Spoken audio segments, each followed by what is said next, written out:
Hi, everybody. My name is Alice. Recently, I made a choice that will define my life for many years to come, and I don't know if I did the right thing or if I'll be happy. I'm the big sister in a big family, or rather, what's left of that family. Dad left us when I was 4 years old. Since then, Mom has been trying to start new relationships, but all that's left of her exes are my younger brothers, Jerome and Mark. They are 8 and 6 years old. If you think that since my mother has 3 children, she is probably constantly with us, then you're wrong. For as long as I can remember, Mom has been absent from our lives. I don't even know what she was doing. We live with our grandmother, and she said that Mom was on the road for work all the time and she was trying to make money. I don't know if that's true or not. And I wouldn't feel any better if I knew. Mom only lived with us when she was pregnant because no one else could take care of her. And a month after giving birth, she went back to work. I might have missed her then, but my head was full of thoughts about my younger brothers. I'm 18 now, and I know how to take care of children. But when Jerome was born, I was only 10 years old. I was a child myself, and my grandmother and I had to take care of him. It was hard because we could not replace his mother, but we tried our best. And 2 years later, Mark was born, and more weight fell on our shoulders. In those days, life seemed unbearably hard for me. I came home from school, and instead of homework, I took care of the kids. And instead of getting a good night's sleep before school, I spent half the night cradling Mark because he didn't sleep well. But I can't say that I hated it all. They were my brothers, and I loved them very much. So I coped with all the difficulties and tried very hard to help the boys grow up normal. Plus, Grandma was very helpful. I'm very grateful to her that she didn't just leave us, unlike my mother. So we lived together, and every year it became easier and easier. The boys are already in school, and they don't need round-the-clock supervision like babies. And I had more free time. And here he was, Alex. He's my boyfriend. We've been dating for almost a year. We were in a serious relationship. We made life plans together, dreamed about what would happen next, and waited for our coming of age to gain complete freedom and start living together. I was sure my brothers were old enough to live without me, plus my grandmother would have stayed with them. But as it usually happens, plans for life crumble in the most horrible way. You know, I'm old enough to understand everything. And of course, I know that no one lives forever, but I didn't think it would happen so soon. Yes, our grandmother died. It was a real blow for my younger brothers. Imagine what it's like to lose someone who loved you and cared for you throughout your entire life. The boys cried all the time and just couldn't think of anything else but Grandma. It was a big tragedy for me, too, but I had to be strong to support Jerome and Mark.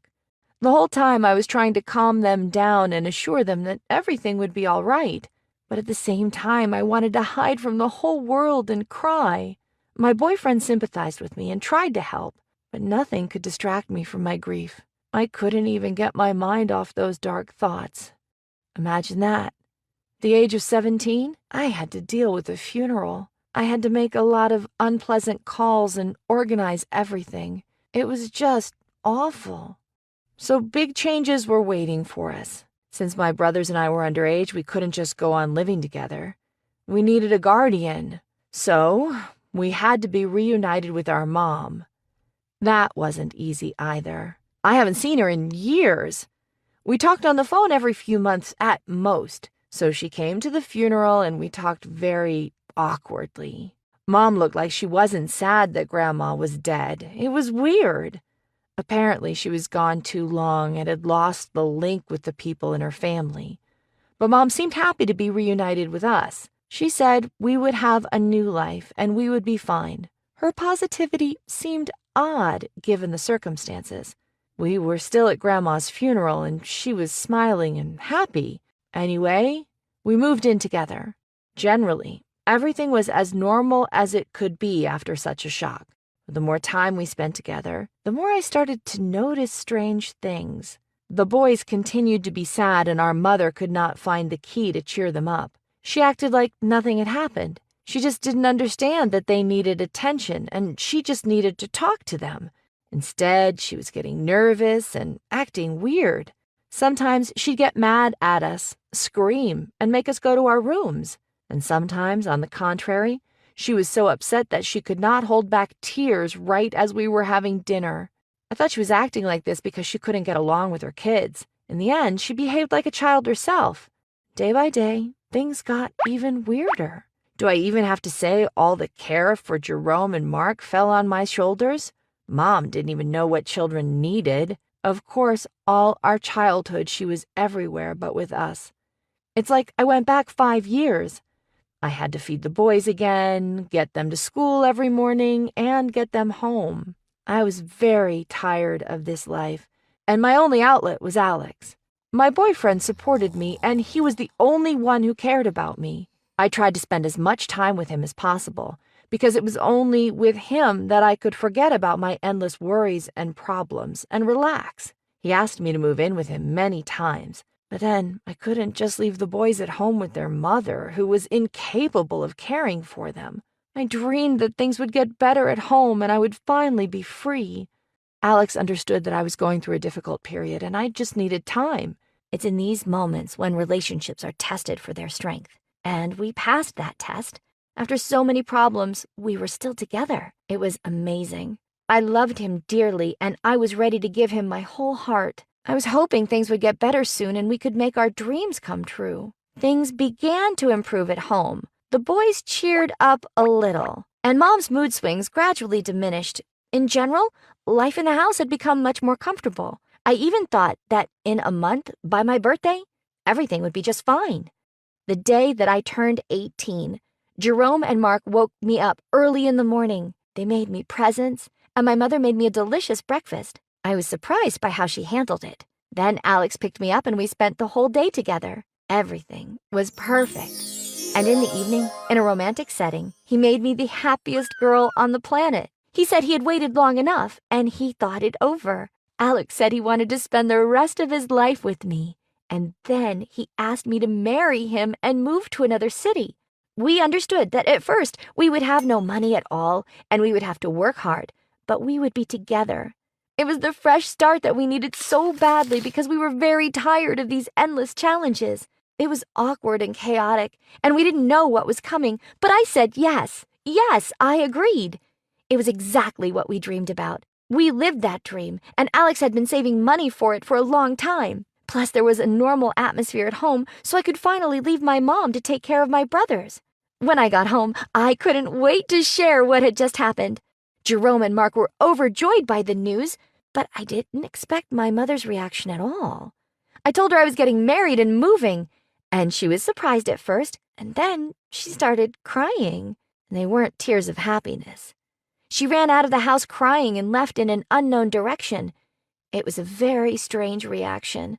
She looked crazy. It was nighttime and I was worried about where Mom might have gone. We waited for her until late at night, but she didn't come back. So I called the police. The search continued until the morning.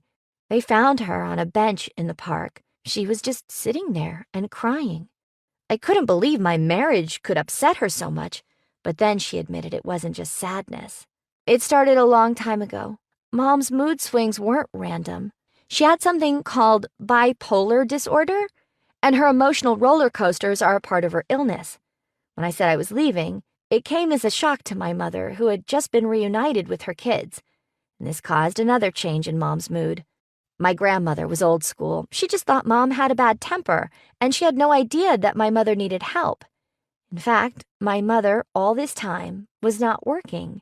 It's just that Grandma took me and my brothers for herself, and she wouldn't let Mom see us. This new information changed everything, and I was faced with a choice. I could go away with my boyfriend and fulfill my dream, or I could stay here and help my family. It was hard, and I needed to think it through. Honestly, I didn't know what to choose. It broke my heart to think of leaving Alex, and I was consumed with guilt when I imagined abandoning my brothers. I wouldn't want anyone to have to make that choice. Obviously, Mom needed help, and I couldn't leave her. And what would happen to the boys if I left? So Alex and I had a difficult conversation. Unfortunately, he got tired of waiting for my life to get better, so he decided to go without me. It just broke my heart. Apparently, our relationship didn't pass that test. And again, I need to be strong because now I'm the guardian of my brothers, and I need to help my mother with her treatment. I believe that everything will be fine and we will overcome all of our difficulties again. The thing is that I still love Alex. I think about him every day, and every time I can't hold back my tears. I really miss him. But what other choice could I have made? My brothers are my family, and I will do anything to make their lives better, because there's nothing more precious than your family. Is there anything you wouldn't do for your family? In one of my management classes, I sit in the same seat in the front every day. Every single day I sit there. Now, I also sit next to some foreign guy that barely speaks English. The most advanced thing I've heard this guy say in English is, "Whoa, my muffin is really good." This guy also has a habit of stacking every item he owns in the exact space I sit. His bag, his food, his books, and phone are always right on my desk space. Now, every single time I walk into class, this guy says, "Ah, Tom, you here? Okay," and starts frantically clearing my desk of his belongings. He then makes it a habit to say, "Ready for class, yeah?" and gives me a high five. Every day, this guy gives me a high five. I was always annoyed with this guy. I'm thinking, dude, you know I sit in this seat every day. Why are you always stacking your stuff here? And the last thing I want to do is give a guy who barely speaks my language high fives at 8 in the morning. Just get your stuff off my desk. But today I came to class and was running a few minutes late. I'm standing outside because I had to send a quick text. I could see my usual space through the door out of the corner of my eye. Of course, my desk was filled with his belongings. The usual. As I'm standing there on my phone, another guy who was also late walks into the class before me and tried to take my seat since it's closest to the door. The guy sitting next to me stops this dude from sitting down and says, "I'm sorry, my good friend Thomas sits here." It was then that I realized this guy wasn't putting stuff on my seat to annoy me. He was saving me the seat every morning. And this whole time, he saw me as a friend. But I was too busy thinking about myself to take him into consideration. Cheesy as it sounds, I was touched. I ended up going into class, and of course he cleared the seat and said, "Ah, Tom, you here? Okay." And I did get a high five. At the end of class, I ended up asking him if he wanted to go get a bite to eat with me. We did, and we talked for a while. I got through the broken English. The guy moved here from the Middle East to pursue a college education in America. He plans to go back after he gets his degree. He's got 2 kids and a wife. He works full-time and sends all of his leftover money back home to his wife. I asked him how he liked America as well. He said he misses his family, but it's exciting to be here. He also said, "Not every person is nice to me like you are, Tom." I bought lunch, of course. Dude deserves it. He gave me a high five for buying lunch. Gotta keep up tradition. Moral of the story? Don't do what I do and constantly only think about yourself. It took me nearly the entire semester to realize this guy was just trying to be my friend. Better late than never, I suppose.